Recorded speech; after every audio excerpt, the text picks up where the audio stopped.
निकल गया। कुछ युवा हमारे साथ हैं।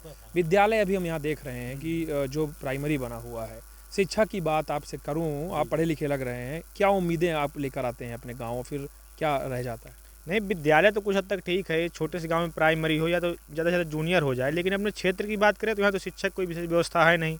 मानीपुर में डिग्री कॉलेज भी है, वहाँ भी अच्छे से चल नहीं पा रहा है, कोई प्रोफेसर यहाँ रहने के लिए तैयार ही नहीं है। मैंने यहाँ से बीकॉम किया तो 3 साल में एक भी टीचर बीकॉम का मतलब कॉमर्स का कोई भी टीचर नहीं था।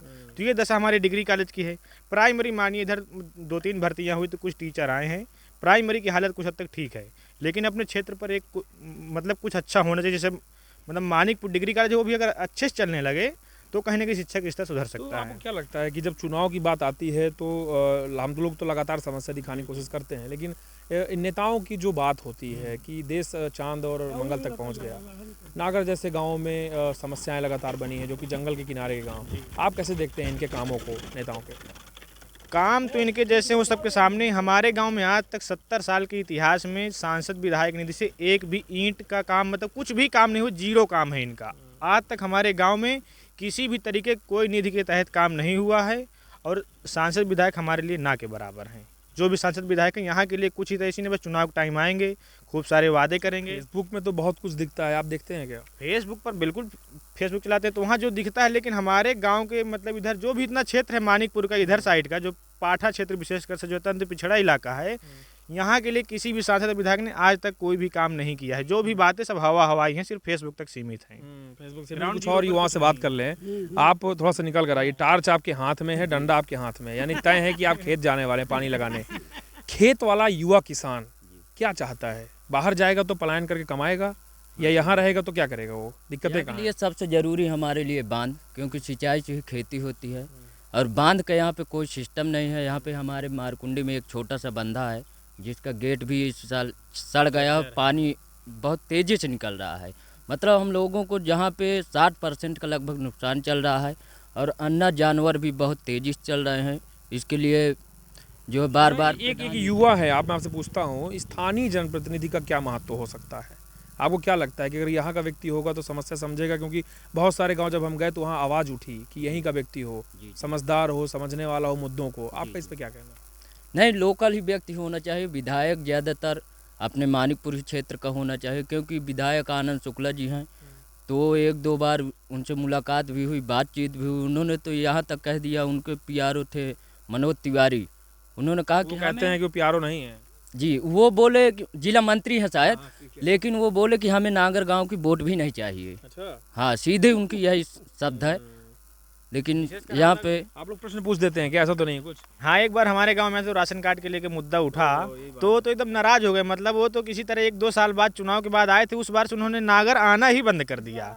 और चाहे जो भी गांव है, पर नागर की तरफ उनकी गाड़ी नहीं मुड़ सकती है। बाकी गांव में चले जाएंगे, रामपुर है, लक्ष्मणपुर है, लेकिन नागर से उनका विशेष विरोध चल रहा है। खासकर वो बोले हमें यहाँ की वोटें ही नहीं चाहिए, आपको जिसको देना हो दीजिए, हम आपके सहारे नहीं चुनाव जीते हैं। सीधी सी बात। जो हमारे नागर और शेखापुर मानीपुर संपर्क मार्ग है, यहाँ पे एक पुलिया टूटी हुई है। रोड तो बहुत ही अति जर्जर है, आप आए हैं तो देखे ही होंगे, लेकिन पुलिया के टूटने से आवागमन बंद है। हम लोगों को 3 किलोमीटर ज़्यादा जाना पड़ता है। इसके लिए जो हम माननीय विधायक जी से भी बोला गया, प्रधान जी से भी बोला गया, लेकिन उसमें अभी तक कोई भी किसी तरह से हमने नंबर लिए। नंबर लेना इसलिए ज़रूरी कि रिपोर्ट कार्ड वाला ज़रूरी होता है, देखने वाला भी समझता है। कितना नंबर देंगे 10 में से विधायक को? नहीं, विधायक जी को हम तो जो है वही मान के चलिए 1 या 1.5 नंबर बस हो।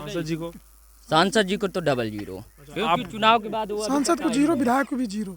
और आपका क्या है? नहीं, चलिए ठीक है, नंबर तो थोड़ा पढ़े लिखे हैं। नंबर तो 0 ही है उनका, वो ठीक है। उनकी हम मतलब अच्छाई बुराई करें, उनके ऊपर इतना बड़ा इफेक्ट नहीं पड़ना है, लेकिन जो हमारा मुद्दा है आप उसको उठाइए। ठीक है, मुद्दा क्या है आपका? सबसे बड़ा मुद्दा है पानी की समस्या है। एक बार यहाँ भैरम बाबा में एक मतलब वो हुआ, मतलब सरकारी बोर हुआ, तो सक्सेस न हुआ, करीब 7-8 साल हो चुका है। तो उसमें मतलब उस समय कोई ऐसी योजना आई थी कि हर घर सप्लाई होगी, हर घर नल बनेगा, तो वो उसमें पानी ना निकला, तो मतलब कोई भी सरकार दोबारा कोशिश ही नहीं की। अब मोदी सरकार की बड़ी योजना है कि 2022 से 24 तक हर घर नल योजना बनेगी, लेकिन आज तक यहाँ ग्राउंड जीरो पर कोई भी काम नहीं हुआ है।